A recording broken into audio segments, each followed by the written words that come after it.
Ya, kembali lagi dua video beruntun. Sekarang kita bahas preview Champions League. Dan karena gue buru-buru jadi tanpa subtitle kali ini. Semoga besok ada subtitle di reviewnya. Oke, preview Champions League ada 4 match. Kita mulai dari Man City dulu. Man City yang menang 2-0 di kandang Gladbach. Ketemu Gladbach, ya harus lolos ya, nggak ada cerita. Semoga mereka sadar tidak meremehkan Gladbach seperti kasusnya pas lawan Lyon.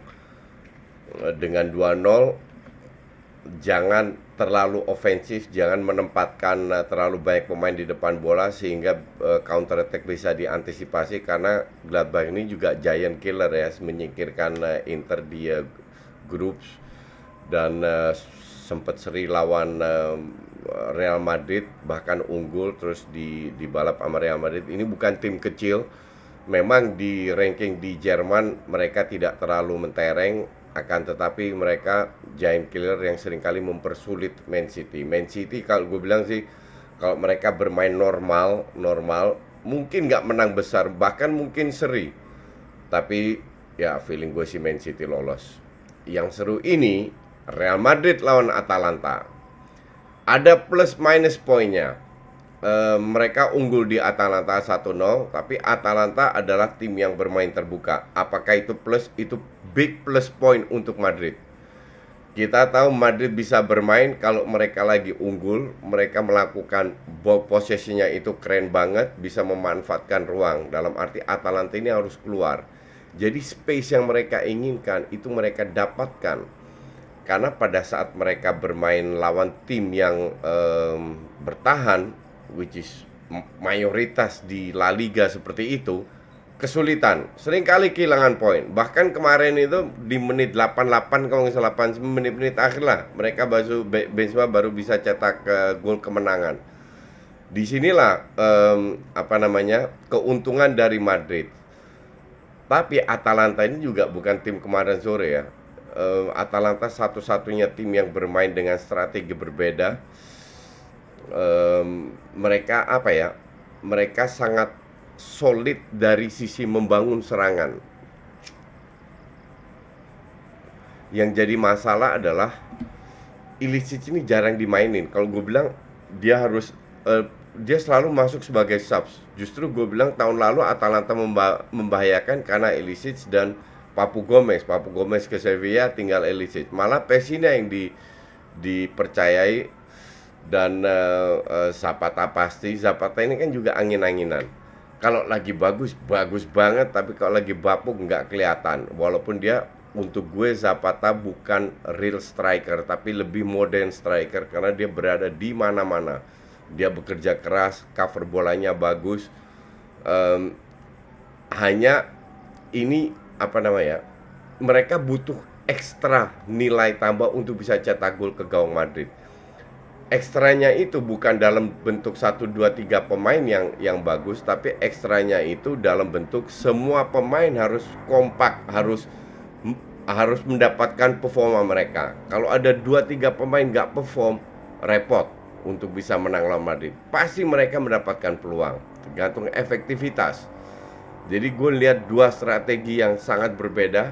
Satu membangun serangan kiri kanan, satu bermain direct dengan skill individu, direct football Madrid.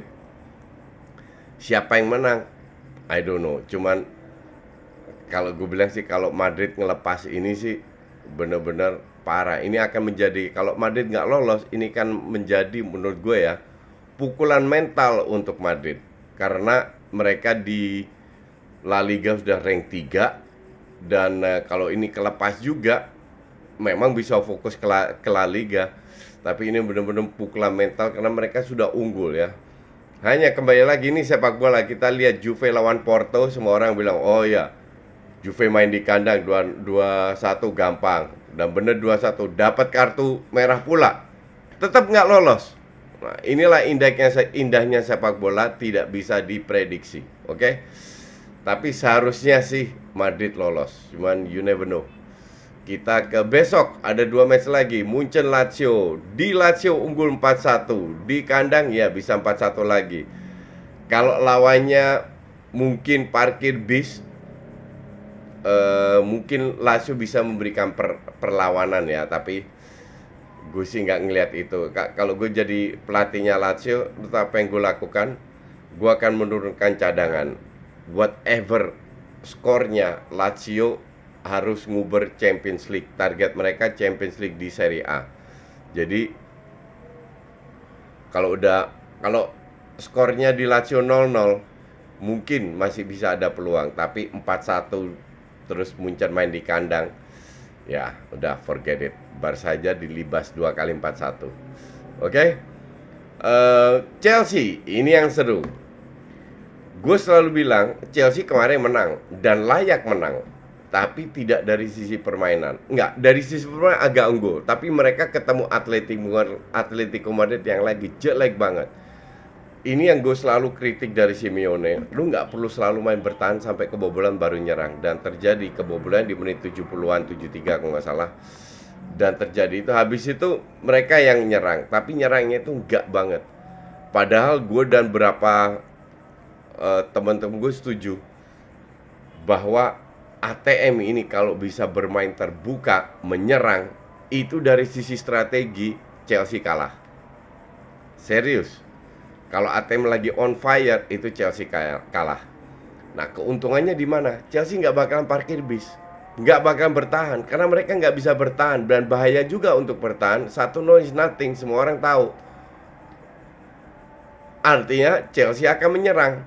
Pada saat Chelsea menyerang, disitulah apakah Madrid parkir bis. Gue harap sih Simeone nggak setolol itu, karena kalau kita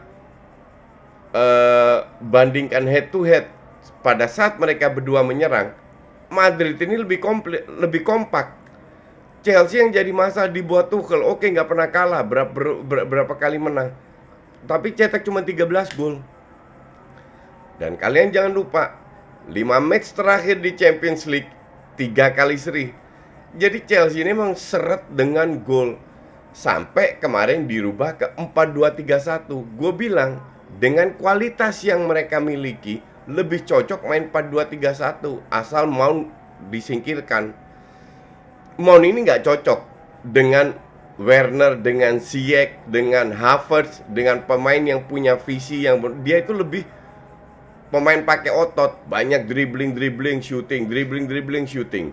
Secara apa ya, strategis nggak cocok dengan permainannya si Tuchel. Cuman karena dia Inggris, karena dia bekerja keras, ototnya banyak, makanya sering dipasang. Tapi kalau seandainya dia nggak main, lebih memberikan kepercayaan kepada Pulisic, harusnya bisa berjalan. Lu nggak bisa menilai Chelsea hanya dengan satu match kemarin, di mana mereka main seri. Oke. Karena 4-2-3-1 baru sekali berjalan.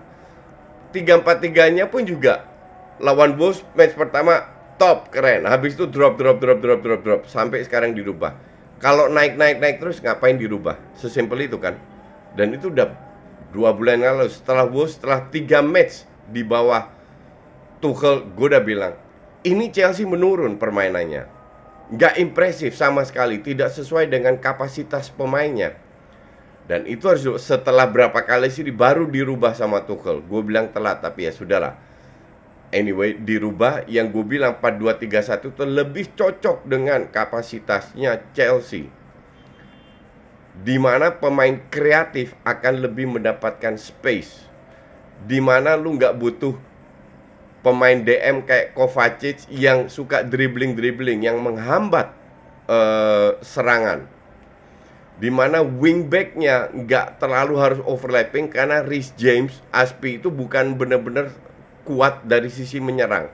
Mending membiarkan 4-5 orang menyerang di depan, sekali-sekali didukung dengan satu wingback, tapi bermain lebih solid juga pada saat kena counter. Maka dari itu gue bilang, gue harap sih ntar malam main 4-2-3-1. Ini akan menjadi match yang sangat seru.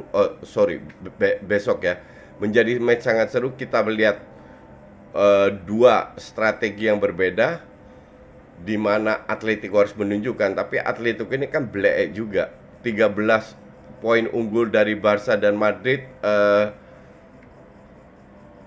ditambah kekurangan 2 match, sekarang matchnya sama, tinggal 4 poin.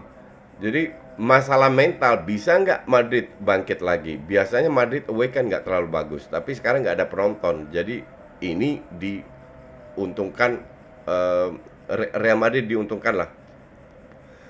Ini yang sebenarnya dengan match apa namanya,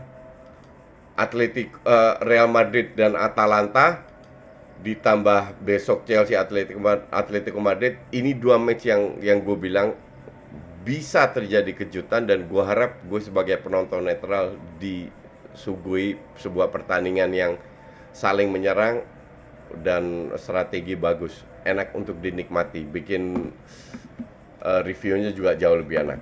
Oke, thanks for watching, see you tomorrow.